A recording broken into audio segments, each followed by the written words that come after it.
First up this evening, a dangerous precedent.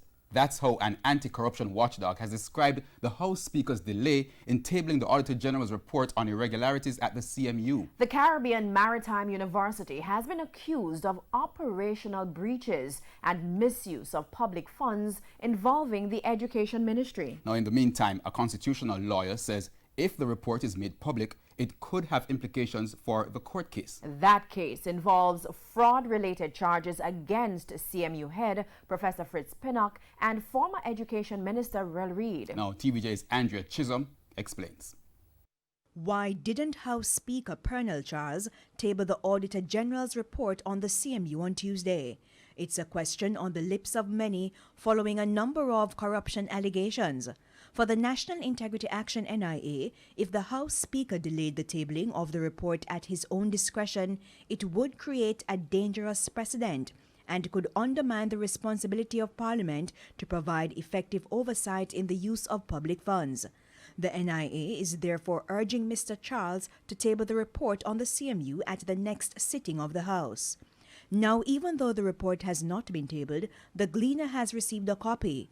In an article on Thursday, the Gleaner stated that the AG's report uncovers a trail of questionable spending, flagrant human resource breaches, and other violations of government protocol. It also places other senior officials at the CMU in the spotlight, as they failed to establish proper internal controls and risk management systems to reduce losses. Now back to the issue involving the Speaker.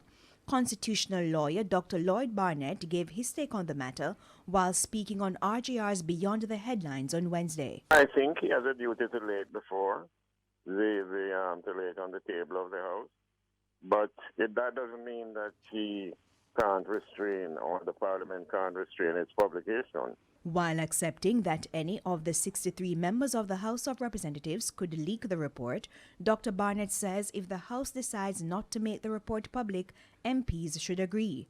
Last year, the Auditor General cited irregularities in a contract for classroom repairs between the CMU and the Education Ministry. More details of that and other breaches are expected. Criminal charges have also been laid against CMU President Dr. Fritz Pinnock and former Education Minister Rel Reid. They are to appear in court on January 23. The contents of a parliamentary document may be such that it interferes with a person's right to a fair trial, and therefore the two things have to be taken into account. Andrea Chisholm, TVJ News. And the House Speaker reiterated late this evening that he intends to table the report at the next sitting of the House. He adds that any exchange on the matter should not be construed as reluctance to table the report.